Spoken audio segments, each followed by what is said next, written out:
오늘 본문 말씀은 스가랴 2장입니다. 우리가 스가랴에 대해서 어제 잠깐 살펴보면서 스가랴 1장부터 6장까지는 스가랴가 보았던 환상을 기록하고 있다 했습니다. 첫 번째, 두 번째 환상은 어제 본문이 스가랴 1장에 나왔고요.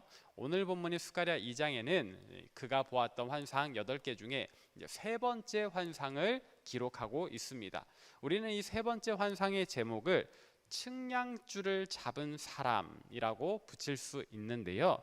이 환상에 대해서 간략하게 설명을 해드리자면 그 제목 그대로 1절에 어떤 한 사람이 등장을 합니다. 그 사람의 손에는 측량줄이 달려 있습니다. 여기서 말하는 이 측량줄이라고 하는 것은 건축을 사용할 때 수치를 재는 줄입니다. 어제 본문 중에서는 이제 먹줄이라는 표현이 나왔었는데요. 이제 그런 것으로 어디서부터 어디까지가 몇 센치, 몇 미터가 되는지를 재는 겁니다. 이렇게 그 길이를 잰다, 또 너비를 잰다 하는 것은 당연히 그 사이즈만큼 무언가를 세우기 위함이겠지요. 건축에 있어서 말을 하기 때문입니다. 지금 예루살렘의 상황을 우리가 다시 한번 더 돌이켜 보면 이 유대인들이 바벨론 포로기 70년 동안의 그 포로기를 끝내고 고향 땅으로 돌아와서 성전 기초를 놓았지 않습니까? 그런데 주변 민족들의 회방 때문에, 그 악한 계략 때문에 이 성전 공사를 17년 동안이나 멈춰 서 있는 상황, 그리고 계속해서 이 주변 민족으로부터 압박을 받고 있는 상황이란 말이죠. 사실 예루살렘은 완전히 무너졌었기 때문에 성전이 무너졌는데 그들이 살아갈 터전이라고 괜찮았겠습니까? 사실은 이들이 살 집조차도 없는 상황입니다. 그러니까 성벽은 제일 먼저 무너졌고요. 그리고 거주지도 무너지고 성전까지 무너진 상황이기 때문에 이 17년 동안의 유대인들은 사실상 손을 놓고 살고 있었다. 폐허 가운데에 과거에 행했던 그 음란, 음행, 음주 여러 가지 악한 행실들만 다시 반복하고 있었다. 그래서 어제 본문에서 돌아오라 말씀하시는 주님의 음성을 들었고, 이제 오늘 본문부터는 회복시키시는 하나님의 음성을 듣게 돼요. 그래서 어떤 사람이 측량줄을 가지고 재는 겁니다. 흔히들 그렇게 생각을 하는 거예요. 이 성읍이, 이 도시가 완전히 회복됐다라고 생각하는 그 마지막 구조물이 뭔가? 성벽인 거예요. 그러니까 다시 성전을 짓고 거주지를 짓고 마지막에 성벽을 쌓으면 이 도시는 온전히 과거의 영광을 회복하는 겁니다. 이 민족들의 침략에 의해서 성벽이 무너지고 거주지가 무너지고 성전이 무너졌지 않습니까? 이제 성전의 기초를 놓았고 거주지를 쌓고 마지막에 뭘 짓는다고요? 성벽을 쌓으면 예루살렘이 온전히 회복되는 거예요. 아직 성전도 기초밖에 놓여지지 않았고 거주지도 온전히 회복되지 않았는데 스가랴는 벌써 뭘 보고 있어요? 성벽을 재건하고자 하는 한 사람을 보고 있는 겁니다. 당장 이것만 해도 스가랴의 마음이 너무 좋은 상황이에요. 이 환상을 볼 때 스가랴는 행복했을 겁니다.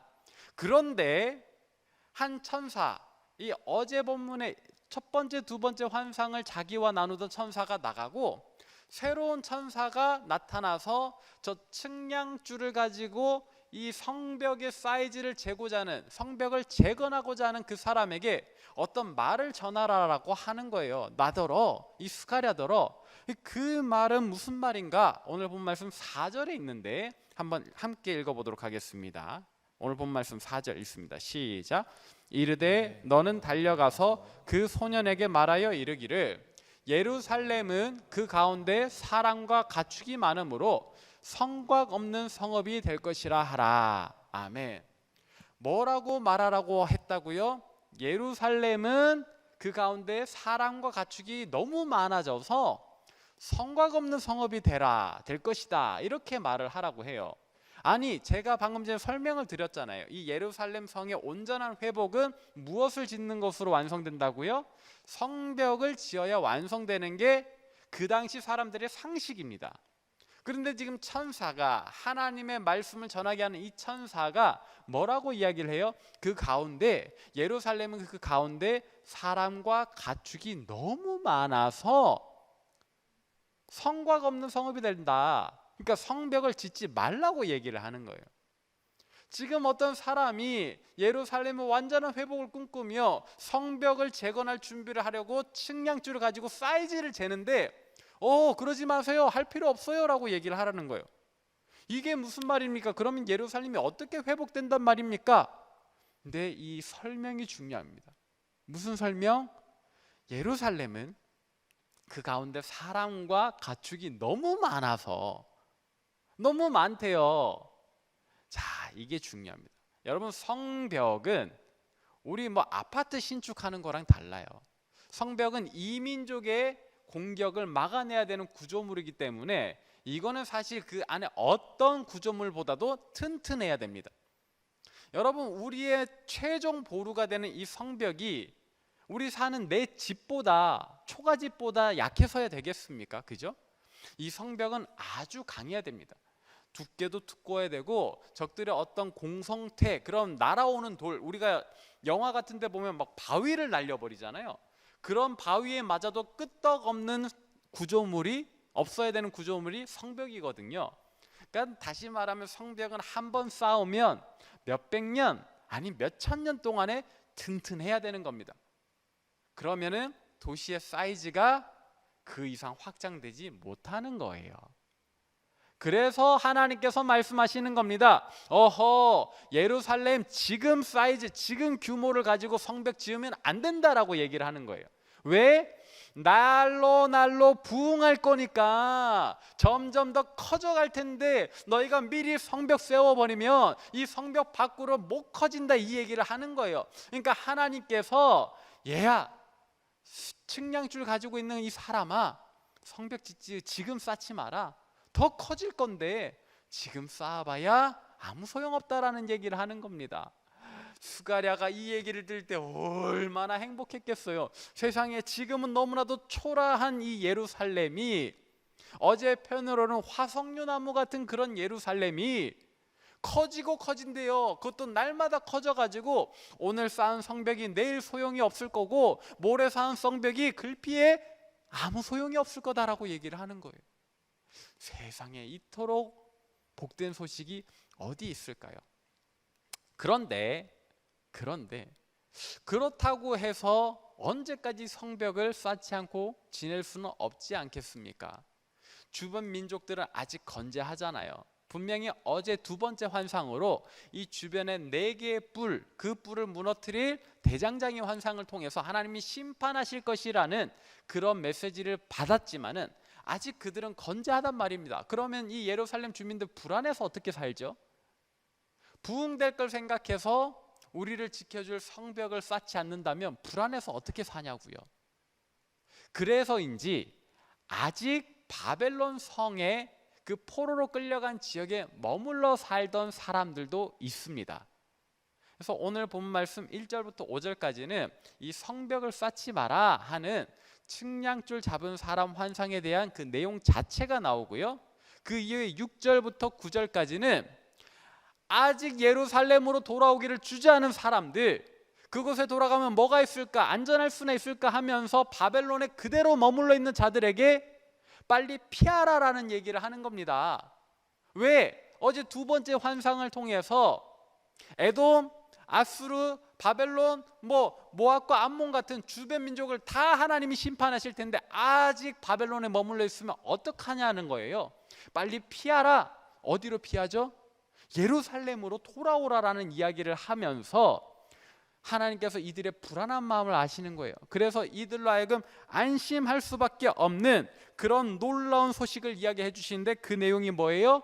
5절 말씀 함께 읽어보도록 하겠습니다. 오늘 본 말씀 5절입니다. 함께 읽습니다. 시작. 여호와의 말씀에 내가 불로 둘러싼 성곽이 되며 그 가운데서 영광이 되리라. 아멘. 예루살렘은 성곽이 필요합니다. 성벽이 필요합니다. 이 민족들의 공격을 막아주고 이 도시의 온전한 회복을 상징하는 그 성벽이 필요해요. 그런데 물리적인 성벽을 쌓지 말라고 하시더니 하나님께서 뭐라고 말씀하세요? 내가 친히 이스라엘을, 예루살렘을 둘러싼 성벽, 불로 싼 성벽이 되어주겠다라고 이야기를 하시잖아요.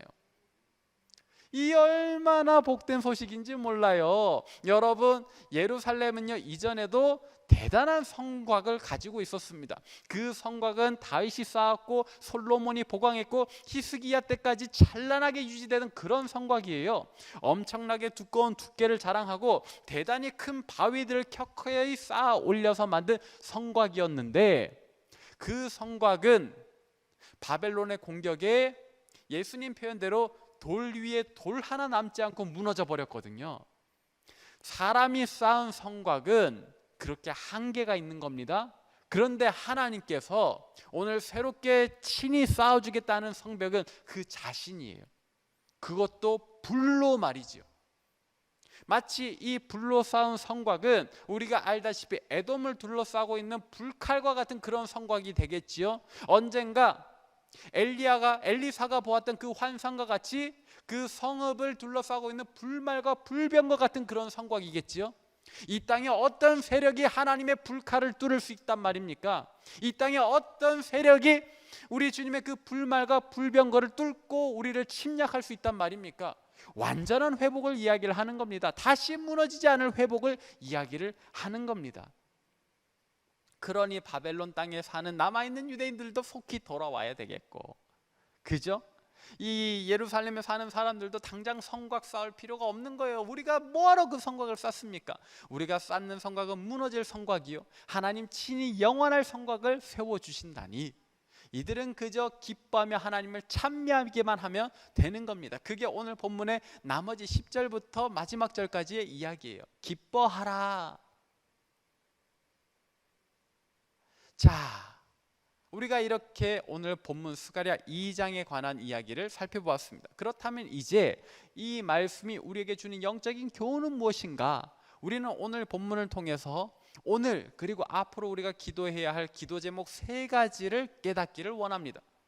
그 기도 제목 3가지는 무엇일까요? 첫 번째는 우리의 마음이 이와 같은 예루살렘 되기를 기도하십시다. 어떤 예루살렘입니까? 그 가운데 사랑과 가축이 심히 많아져서 날로 부흥하는 예루살렘. 우리 마음속에 그런 어떤 하나님에 대한 감격, 하나님 주시는 은혜, 그리고 거기에 대한 감사가 막 퍼져나가는, 넘쳐나는 그런 마음, 그런 예루살렘과 같은, 오늘 본문에 회복되는 예루살렘과 같은 그런 마음 되기를 기도하십시다. 저는 이것을 이렇게 표현하고 싶습니다. 우리 각자가 우리 삶 속에 누리는 마음의 부흥이라고요. 여러분, 부흥이라고 하는 것은 단순히 교인의 숫자가 늘어나는 게 부흥이 아닙니다. 그 교인의 숫자가 늘어나려면 어떻게 돼요? 각자 마음속에 이 감동, 하나님 주시는 감동이 넘쳐나야 되지 않겠습니까? 그 넘쳐나는 감동을 막 누리는 사람들이 모인 게 교회고, 그것이 바로 부흥하는 교회지 않습니까? 그러니까 부흥의 본질은 우리 각자의 마음속에 하나님 주시는 은혜가 막 차고차고 넘치는 것을 이야기한다는 거예요. 코로나 시대에도 부흥이 가능할까요? 가능합니다. 우리 각자의 마음이 오늘 본문에 나오는 예루살렘과 같이 된다면요. 그래서 우리가 오늘 기도해야 되는 첫 번째 기도 제목은 정말로 이 시대에도, 이 어려운 순간에도 우리에게 베푸시는 하나님의 은혜는 끊임이 없는데 그 은혜를 깨닫게 되기를, 그래서 우리 마음이 날로 부흥케 되기를 기도해야 된다라는 겁니다. 오늘 본문을 통해서 우리가 구해야 되는 두 번째 기도 제목은 무엇일까요? 하나님께서 우리 마음속에 있는 이 예루살렘을, 이 예루살렘과 같은 우리 마음을 하나님이 불로 둘러싼 성곽이 되어달라고 기도해야 되는 겁니다. 여러분, 다들 경험해 보지 않으셨습니까? 은혜 받은 뒤에 항상 뭐가 따라오죠? 그 은혜를 깨트리는 일이 찾아오기 마련입니다. 중고등학생들 수련회 갔다 오면 꼭 부모님과 다투게 됩니다. 그죠? 우리가 또 어떤 감사한 일을 맞이하게 되면 꼭 그 은혜를 하루도 못 가서 깨트리게 만드는 그런 일이 찾아오게 돼요. 악한 세력의 공격입니다. 그 악한 세력의 공격을 우리가 어떻게 막습니까? 우리 힘으로 어떻게 막습니까? 그냥 못 본 척 외면을 해도 그 아픔은 우리의 마음을 휘저어 놓지 않습니까? 그러니까 하나님께 기도해야 되는 겁니다. 하나님, 내가 오늘 누린 이 은혜 깨트리지 못하도록, 악한 마귀가 깨트리지 못하도록 주님 내 마음 지켜주십시오. 주님 내 마음 속에 친히 불로 둘러싼 성곽 되어 주십시오. 우리가 그렇게 기도해야 됩니다. 그리고 우리가 그렇게 기도할 때 주님 정말로 우리 마음속에 무너지지 않는 영원한 성벽이 되어주셔서 저 원수 마귀의 공격을 지켜주실 겁니다. 자, 그럼 이제 우리가 기도해야 되는, 오늘 본문을 통해서 기도해야 되는 세 번째 기도 제목은 무엇일까요? 앞서 말했던 이 두 가지 기도 제목이 영원하기를 기도하십시다. 하나님 우리 마음속에 부흥 주시기를, 내 마음에 하나님 주시는 은혜에 대한 감격과 감사로 넘쳐나기를 기도했고 이거를 지켜주시기를 원하면서 기도했는데 이게 오늘로 끝나면 어떡합니까? 예루살렘의 이 회복과 이 부흥이 그날 하루로 끝나면 어떡합니까? 하나님의 뜻은 거기 있지 않아요. 그들의 이 회복이, 그들의 이 부흥이, 이 놀라운 역사가 일장춘몽되기를 하나님도 원하지 않으신단 말입니다.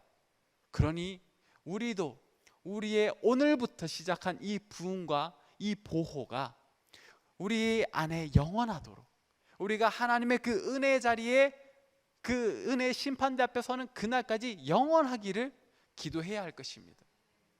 하나님께서는 이 예루살렘을 다시 택하신다라고 말씀하셨지요.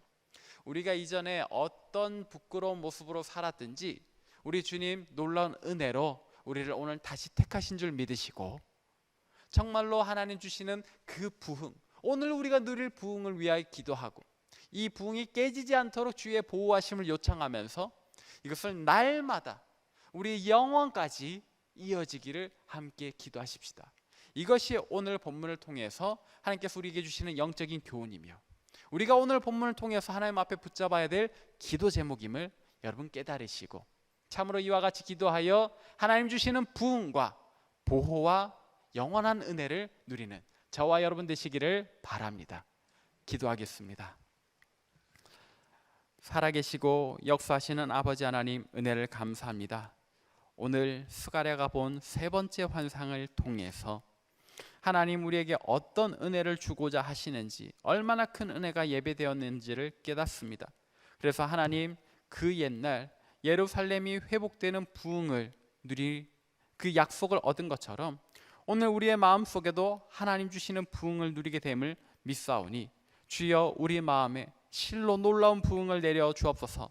하나님 오늘도 우리 삶에 베푸시는 그 은혜를 깨달으며 그 은혜에 감동하고 감사하며 그렇게 우리 마음속에 일어나는 부흥을 누리면서 또 하나님 그 은혜를 그 은혜를 침범하고 깨치려는 악한 세력의 공격을 주님 막아주시기를 기도하면서 참으로 하나님 이와 같은 놀라운 역사를 우리가 날마다 누리며 영원토록 누리기를 원합니다. 주여 우리의 기도대로 응답하여 주옵소서. 감사를 드립니다. 사랑 많으신 우리 구주 예수 그리스도의 이름으로 기도합니다. 아멘.